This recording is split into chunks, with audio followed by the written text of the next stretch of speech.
বন্ধুরা সবাই মিলে একসাথে ঘুরতে যাব ভাবতে ভাবতেই বন্ধুরা হারিয়ে যায়। কখনো টাকা থাকে না, কখনো সময় থাকে না, আর কখনো পরিবার মানে না। তারপরও এক সময় বন্ধুরাও আর থাকে না, যে যার মতো দূরে চলে যায়, কেরিয়ার নিয়ে ব্যস্ত হয়ে যায়, দেখা হয় না, কথা হয় না, যোগাযোগও থাকে না। জীবন তো এমনই, তাই না?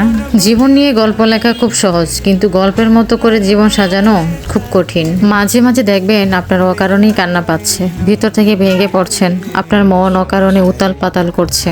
আপনার সব কিছুই আছে, আপনার সবই পাচ্ছেন, আপনাকে সবাই ভালোবাসে, কিন্তু তাও আপনি শান্তি পাচ্ছেন না, মনকে শান্ত করতে পারছেন না। আপনার মন কেন এত অশান্ত হয়ে আছে? কেন এত একা মনে হচ্ছে?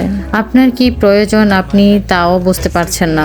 আপনার সবকিছু আছে, তাও মনে হচ্ছে কিছুই একটা নেই, খালি খালি লাগছে সবকিছু। এমন মুহূর্তের সম্মুখীন যারা হয়েছে তারা একমাত্র জানে এই মুহূর্তটা পার করা যে কতটা কঠিন। কিছু মানুষ আছে, তারা ইচ্ছে করেই ঠকে, কখনো কিছু বলে না, কখনো কারোর বাঁকা কথায় জবাবও দেয় না। এদের চুপ থাকাকে যদি দুর্বলতা মনে করেন, তাহলে আপনি নিজেই ঠকে যাবেন।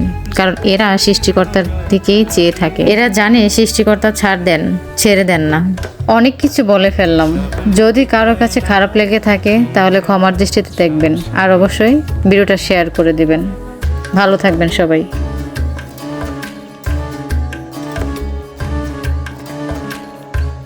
সুন্নত দিলে হয় মুসলমান, নারীর জাতের কি হয় বিধান। বামুন চিনি